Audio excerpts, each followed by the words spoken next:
नगर निगम चुनाव पर होगी पुलिस की पैनी नजर। उड़नदस्ता और बैरियर लगाकर पुलिस करेगी वाहनों की जांच।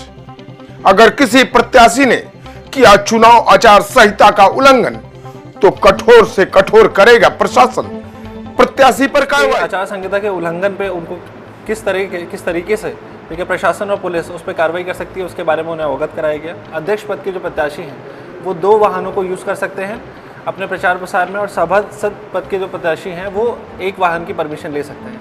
उनको जानकारी दी गई मॉडल कोड ऑफ कंडक्ट के बारे में। संवेदनशील मतदान केंद्र हैं, उनको मेरे द्वारा और एसडीएम साहब के द्वारा फिर से एक बार उनका आकलन किया जाएगा।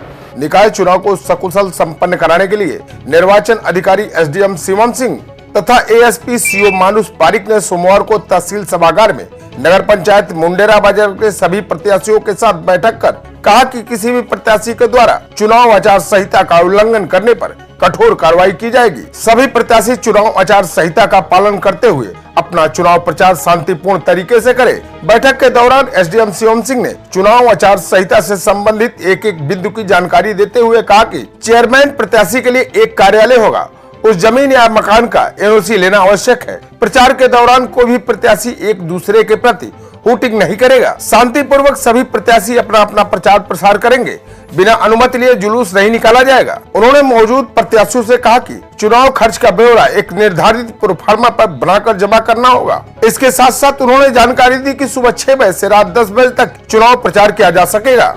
अध्यक्ष पद के प्रत्याशी 2 प्रचार वाहनों का और सभासद प्रत्याशी 1 प्रचार वाहन का प्रयोग कर सकेंगे, जिसके लिए निर्वाचन अधिकारी से अनुमति लेना आवश्यक होगा। प्रशासन ने कहा कि कोई भी प्रत्याशी किसी भी मतदाता को प्रलोभन नहीं देगा और न ही वोट देने के लिए किसी तरह का दबाव बनाएगा। उन्होंने सभी बिंदुओं की जानकारी देते हुए कहा कि चुनाव आचार संहिता का पालन न करने वाले लोगों के खिलाफ सख्त से सख्त कार्रवाई की जाएगी। तहसील सभागार में उपस्थित प्रत्याशियों से एएसपी मानुष पारिक ने कहा कि चुनाव पर पुलिस की पैनी नजर होगी। चुनाव आचार संहिता का उल्लंघन करने वालों और अराजकता फैलाने वालों पर कड़ी से कड़ी कार्रवाई की जाएगी। उन्होंने कहा कि राज्य चुनाव आयोग के निर्देशानुसार संजय कुमार गुप्ता व सुरेंद्र नाथ प्रसाद के नेतृत्व में उड़नदस्ता और रामप्रीत निषाद व राजेश कुमार के नेतृत्व में स्टैटिक सर्विलांस टीम अपना काम करेगी। चुनाव के दौरान एक तीसरी टीम का भी गठन किया गया है जो नोडल अधिकारी के नेतृत्व में काम करेगी। चौरी चौरा क्षेत्र के तरकुलहा देवी मंदिर गेट के सामने और फुटावा इनार में सरदार नगर रोड पर बैरियर लगाकर संदिग्ध वाहनों और व्यक्तियों की जांच की जाएगी। जांच के दौरान वीडियोग्राफी के साथ किए जाने वाले व्यक्ति व वाहन का रजिस्ट्रेशन में एंट्री किया जाएगा। जांच के दौरान 2 लाख या उससे ऊपर की नकदी पाई जाती है और उसका कोई अभिलेख नहीं पाया जाता है तो उस धनराशि को जब्त कर लिया जाएगा।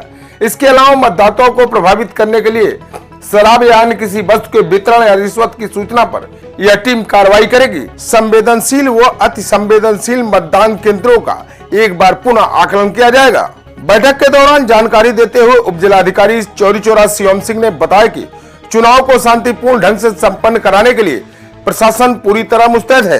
तहसील परिषद में एक कंट्रोल रूम की स्थापना की गई है जिसका नंबर 05512526445 है।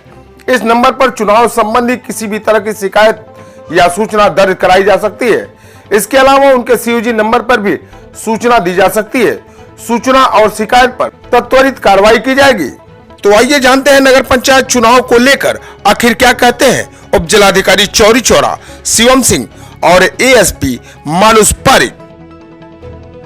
मुंडेरा बाजार के प्रत्याशियों के साथ आपने बैठक किया, चुनाव आचार संहिता से संबंधित और उनके पालन के संबंधित क्या निर्देश है? आज 24/4/2023 को एएसपी सर के साथ और संबंधित थाने की पुलिस के साथ यहाँ पे तहसील सभागार में एक इम्पॉर्टेंट बैठक की गई जिसमें सभी अध्यक्ष पद के प्रत्याशी और सभासद पद के प्रत्याशियों को बुलाया गया। इन सबों को एक कॉमन वे में ब्रीफ किया गया कि जो आदर्श आचार संहिता है जो राज्य निर्वाचन आयोग द्वारा निर्धारित की गई है उसमें क्या क्या मुख्य बिंदु हैं और सभी प्रत्याशियों के अगर कोई डाउट्स थे तो उनको सुना गया और उसके आचार संहिता के उल्लंघन पे उनको किस तरीके से देखिए प्रशासन और पुलिस उस पर कार्रवाई कर सकती है उसके बारे में उन्हें अवगत कराया गया और हर तरह के पहलुओं पे बात की गई, डिस्कस किया गया और आगे भी अगर कोई डाउट होगा तो उसके लिए भी तहसील प्रशासन हमेशा तैयार है। एक प्रत्याशी कितने प्रचार वाहन लेके चलेगा और कितने कार्यालय स्थापित करेगा, इसके बारे में क्या जानकारी है? जैसे कि आदर्श आचार संहिता में दिया हुआ है कि अध्यक्ष पद के जो प्रत्याशी हैं वो 2 वाहनों को यूज़ कर सकते हैं अपने प्रचार प्रसार में, और सभासद पद के जो प्रत्याशी हैं वो 1 वाहन की परमिशन ले सकते हैं।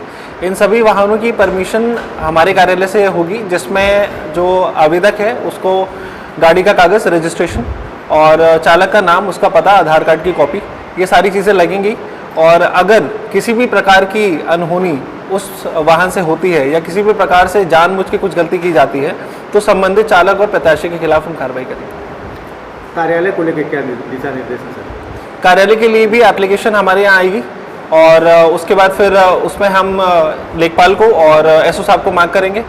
एसओ साहब का काम होगा उसमें शांति व्यवस्था के संदर्भ में अपनी आख्या देना, और लेखपाल का होगा कि वो किसकी भूमिधरी में उस कार्यालय को खोलना चाहते हैं। अगर वो खुद अपनी भूमिधरी में खोल रहा है तो उस भूमिधरी से संबंधित कागज़, और अगर किसी दूसरे की भूमिधरी में खोल रहा है तो उसकी एनओसी उसके साथ उसको लेखपाल लगा के देगा, उसके बाद ही हम इसको। चुनाव में परमिशन को लेकर के वाहनों का प्रकार क्या होगा सर? वाहनों का प्रकार है, अब जैसे 4 व्हीलर आप यूज़ कर सकते हैं, ठीक है। और एक स्पष्ट रूप से आदर्श आचार संहिता में लिखा हुआ है कि जो 2 वाहन हम प्रचार के लिए देंगे, सिर्फ उन्हीं वाहनों पे प्रचार स्टिकर, बैनर, टैग जो भी लगाना है उसी पे लगेगा, किसी और वाहन पे आप उसको नहीं यूज़ कर सकते। कितने लाउड स्पीकर बांधे जाएंगे? क्या प्रत्याशी के लिए भी अलग से कोई प्रचार वाहन की व्यवस्था होगी, कर सकता है वो प्रत्याशी अपना वाहन चल सकता है, नो डाउट, बट उसमें प्रचार प्रसार के लिए कोई स्टिकर, बैनर ये सब कुछ नहीं लगाएगा। और जहाँ तक लाउड स्पीकर की बात है, वो एक स्वाभाविक सी बात है कि कोई इतना उसका डेसिबल साउंड ना हो जो दूसरों को नुकसान पहुँचाए, आम जनता के लिए दिक्कत नहीं पैदा होनी चाहिए। आचार संहिता को लेकर के नगर पंचायत मुंडेरा बाजार के अध्यक्ष पद के और सभासद पद के प्रत्याशियों के साथ बैठक हुई, उसमें सुरक्षा व्यवस्था और जो भी चुनाव आयोग के निर्देश है उसके बारे में क्या निर्देश जारी किए गए?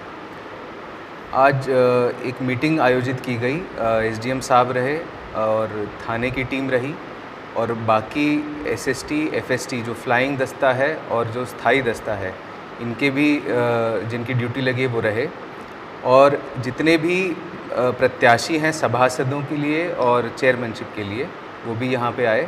तो उनको एसडीएम साहब ने भी एकदम स्पष्ट शब्दों में उनको निर्देश दिए गए, उनको जानकारी दी गई मॉडल कोड ऑफ कंडक्ट के बारे में, और उनका कैसा आचार व्यवहार रहना चाहिए इलेक्शन से संबंधित। इसके अतिरिक्त सुरक्षा व्यवस्था हेतु उनको दिशा निर्देश भी उनको बताए गए कि किस प्रकार यदि कोई भी ऐसी एक्टिविटी में वो लिप्त हमें मिलते हैं तो उनके अगेंस्ट कठोर कार्रवाई की जाएगी।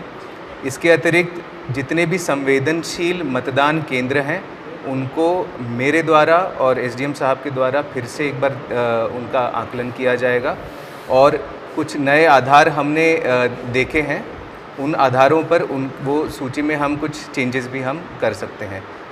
इसके अलावा हमने एक और चीज़ करी है कि जो स्थायी दस्ता है और जो एफएसटी है उसके लिए एक हमने पूरा एक स्ट्रक्चर तैयार करा है कि कहाँ कहाँ किन किन पॉइंट्स पर हम बैरिकेडिंग करेंगे, और जो फ्लाइंग दस्ता है उसका भी कैसे मूवमेंट होगा, उसका सूचना का आदान प्रदान किस प्रकार होगा। किसी ने क्या खूब लिखा है, मैं लोकतंत्र का सम्मान हूँ, देश का स्वाभिमान हूँ, नीली स्याही लगा के देखो, आम जनता का सम्मान हूँ, लेना बस यही प्रण है, तुम वोट देने जाना, बेईमानों को चुनावी रण में तुम चोट देने जाना। तो मिलते हैं दोस्तों अगली खबर को लेकर, तब तक ओम प्रकाश गुप्ता और दिलशाद आलम को दे इजाजत। जय हिंद, जय भारत।